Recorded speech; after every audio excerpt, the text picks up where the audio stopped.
유튜브 친구들 안녕하세요. 자, 선생님이랑 이번 주부터는 어떤 내용 수업을 진행을 할 거냐면 우리 문법 요소 파트 진행을 할 겁니다. 그래서 우리 문법 요소에서 어떤 내용을 배울 거냐면 선생님 간단하게 그냥 이 부분 전체에서 이제 뭘 배울 건지 선생님 설명을 좀 해드리면요. 제일 먼저 우리 종결 표현에 대해서 학습을 할 거예요. 종결 표현. 가장 쉬운 부분입니다. 종결 표현 어렵지 않아요. 자, 그 다음 두 번째로 배울 부분이 높임 표현. 자, 여러분들 뭐 객체 높임, 상대 높임, 주체 높임 이런 얘기 들어본 적 있죠? 그런 내용들을 우리가 여기서도 학습을 할 겁니다. 그리고 세 번째로는 시간 표현을 학습을 할 건데 이 시간 표현에 어떤 내용이 있냐? 시제 표현, 그러니까 과거, 현재, 미래 같은 거, 그 다음에 동작상 표현 이런 것들을 여기서 배울 거예요. 오케이? 자, 그 다음 네 번째로 자, 피동 그리고 사동 표현도 학습을 할 건데요. 이 부분이 조금 부담되는 내용입니다. 그래서 여러분들 이제 마지막으로 이제 배울 내용은 여러분들 부정 표현. 마지막으로 이제 부정 표현까지 학습을 하면 큰 범위는 마무리가 되는데 선생님 여섯 번째로 어떤 내용도 같이 이제 수업을 진행을 해줄 거냐면 여러분들 문장의 호응 있죠? 문장의 호응. 사실 일부분은 여러분들 이제 우리 언어 매체를 준비한 친구들한테는 크게 뭐 중요한 부분은 아닐 것 같긴 한데 내신에서 이제 출제가 가끔씩 되기도 하는 부분이라서 선생님이 촬영을 해놓도록 하겠습니다. 실제로 여러분들이 좀 힘줘서 공부하셔야 되는 부분은 높임 표현 부분 좀 중요하고요. 피동과 사동 부분도 조금 중요하고 내용들이 많습니다. 그래서 여러분들이 여기랑 여기에 조금 힘을 주면서 공부하시면 될 것 같아요. 그냥 이 부분은 이제 이 파트에서 문법 요소 파트에서 여러분들이 어떤 걸 배울지 간단하게 설명을 한 거고요. 제일 첫 번째 시간은 우리 조금 가볍게 종결 표현부터 수업 진행하도록 하겠습니다. 자, 그래서 종결 표현이라는 건 뭐예요, 여러분들? 종결 표현 뭔지 알죠? 일단 첫 번째로 종결 표현의 개념. 종결 표현의 개념은 여러분들 종결 어미를 활용하여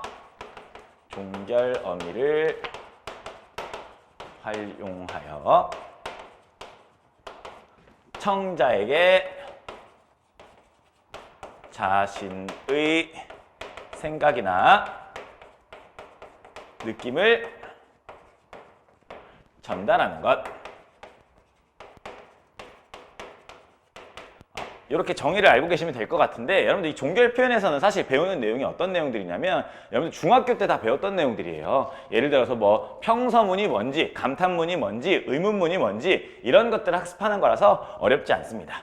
근데 우리가 이 종결 표현에서 이 종결 표현을 누가 이제 결정을 짓느냐 요건 조금 알고 계셔야 되는데 이 종결 표현이라는 친구는 여러분들 누가 결정 짓냐면 늘 종결 어미가 결정 짓습니다. 요걸 조금 여러분들이 알고 계시면 좋아요. 종결 어미에 따라서 그 문장은 평서문인지 명령문인지 그 문장의 종류가 결정이 된다. 이렇게 기억을 해두셔야 됩니다. 됐어요? 자, 어려운 내용 아니에요. 그래서 두 번째 미안. 자, 종결 표현에서 개념부터 학습을 했고 그 다음 두 번째 어떤 내용을 선생님이 설명을 해줄 거냐면 그래서 종결 표현의 종류에 어떤 게 있느냐. 자, 종결 표현의 종류에 대해서 선생님이 설명을 해드릴 거예요. 어렵지 않습니다. 일단 제일 먼저 여러분들 평서문. 자, 다들 평서문 뭔지 알 거야. 그냥 일반적인 문장들 있죠? 뭐뭐 했다, 밥 먹었다 이런 것들이 이제 평서문이 되는 거야. 가볍게 그냥 넘기도록 하겠습니다. 자, 두 번째 이제 서리문. 서리문이래. 미안해요. 의문문. 의문문. 자, 여러분들 의문문은 뭐예요? 의문문은 밥 먹었니? 와 같이 물어보는 표현이 이제 의문문이야. 근데 여러분들 이 의문문 파트에서는 그냥 가볍게 이제 물어봤을 때 의문문이 뭔지 정도 알고 계시면 되는데 여기서 의문문의 종류가 가끔씩 시험에서 나올 수도 있거든. 예를 들어서 이 의문문의 종류에는 의문문의 종류 설명해 드릴게요. 일단 첫 번째로 어떤 게 있냐면 여러분들 판정 의문문이라는 친구가 있어요. 오늘 오타가 좀 많네요. 미안. 판정 의문문. 그 다음 두 번째는 설명 의문문. 그 다음 세 번째는 수사 의문문. 자, 내용을 간단하게 선생님이 설명을 해드릴 텐데 자, 판정 의문문은 정말 듣는 사람이 이제 청자가 판정만 해주면 돼. 뭐 예를 들어서 너 오늘 밥 먹었니? 했을 때 여러분들 이런 질문을 받으면 어떻게 대답할 수 있어요? 네 혹은 아니요로 대답을 할 수 있어요. 맞습니까? 듣는 사람이 정말 말 그대로 판정만 해주면 되는 그런 질문을 우리가 판정 의문문이라고 얘기를 합니다.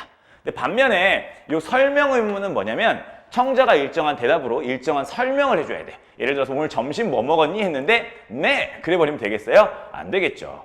뭐 먹었니? 라고 물어봤을 때 뭐 햄버거요, 피자요, 아니면 김치찌개요 이런 식으로 대답해야 되는 게 설명 의문문입니다. 오케이? 그래서 판정 의문이 뭔지 설명 의문이 뭔지 이 정도만 여러분들이 가볍게 알고 계셔도 충분합니다. 그 다음 마지막으로 여러분들 수사 의문문은 뭐냐면 얘는 묻기 위한 표현이 아니에요. 그러니까 형식 자체는 의문문이 맞지만 형식이 중요한 게 아니라 거기 있는 내용을 봤을 때 내용이 묻기 위한 게 아니라 뭐 예를 들어서 너 죽고 싶니? 와 같은 표현. 자, 죽고 싶니 했을 때 정말 상대방이 죽고 싶은지 묻는 게 아니라 똑바로 해라. 이런 얘기를 전달을 하려고 그런 의문문을 쓰는 거잖아요. 그치? 그런 것들을 수사 의문문이라고 합니다. 여러분들 우리 문학에서 서리법 알죠? 서리법. 이 서리법을 활용했을 때 진짜 물어보는 거야? 아니면 그냥 의문문의 형식인 거야? 그치? 의문문의 형식만 가지고 온 거죠. 그런 의문문을 우리가 수사 의문문이라고 합니다. 어려운 내용 아니다. 그쵸? 그래서 평서문이랑 의문문까지 여러분들이 학습을 했습니다. 그 다음에 여러분들 세 번째로 감탄문. 감탄문 뭔지 알죠, 여러분들? 밥 먹었구나와 같은 그런 문장을 우리가 감탄문이라고 합니다. 어렵지 않은 내용이에요. 자, 그 다음에 여러분들 여기 4번에 청유문이랑 자, 5번에 선생님이 어떤 것을 명령문을 좀 써줄 건데 자, 이 청유문과 명령문에 관해서 조금 더 심한 내용이 있습니다. 사실 심한 내용도 아니에요. 여러분들 어려운 내용은 아닙니다.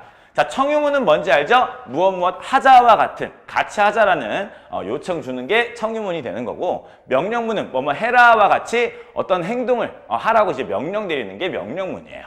오케이? 자, 근데 이 청유문과 명령문에서는 여러분들 사실 심한 내용은 정말 아니고요. 만약에 문제에 나오면 이런 게 조금 나올 수 있는데 그 제약이 약간 있어요. 그래서 청유문과 명령문의 제약을 선생님이 조금 정리를 해드릴 겁니다. 청유문과 명령문의 제약.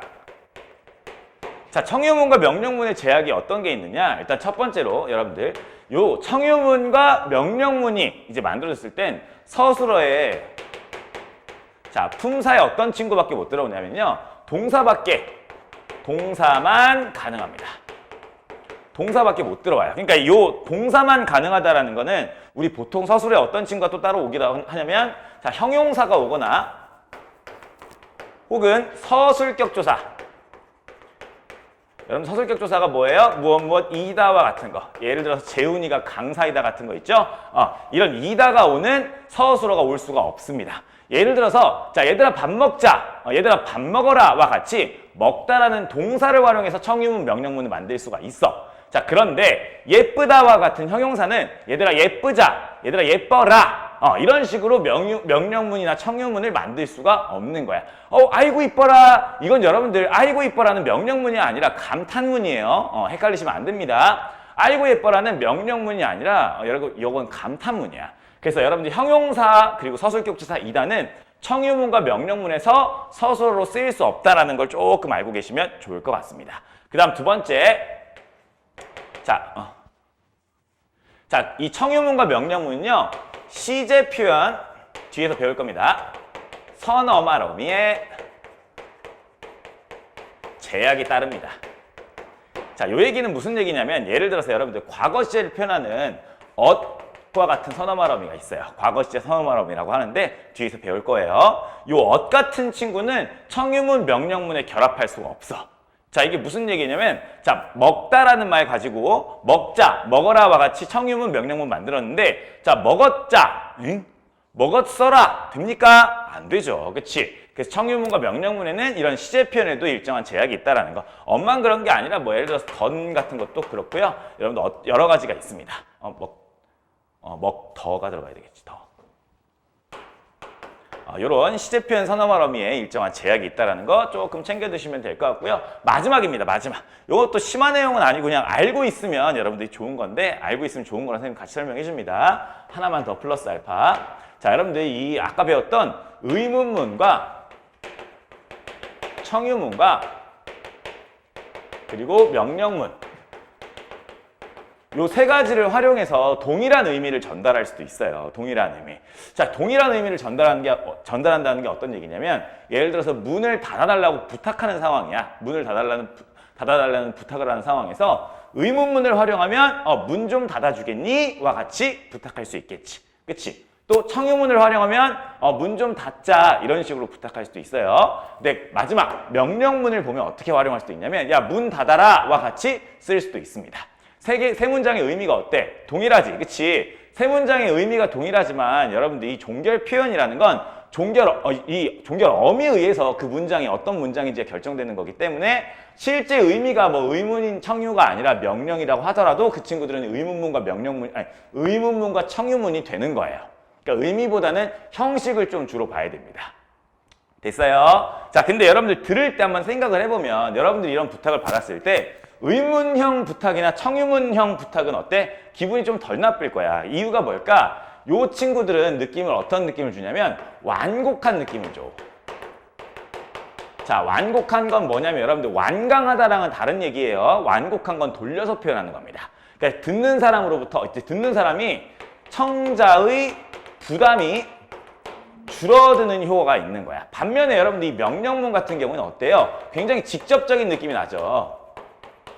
그리고 강한 느낌이 납니다. 그러니까 어때? 청자의 부담이 높아진다. 이 정도까지 정리해 두시면 되겠습니다. 그래서 이 부분은 그렇게 잘 나오는 부분은 아닌데, 가끔씩 여러분들 아무것도 모르고 있으면 가끔씩 나오는 부분에 찔려서 죽을 수도 있으니까 이 정도까지만 정리해 두시면 될 것 같아요. 오케이? 우리 다음 시간에선 높임 표현으로 이제 시작하도록 하겠습니다.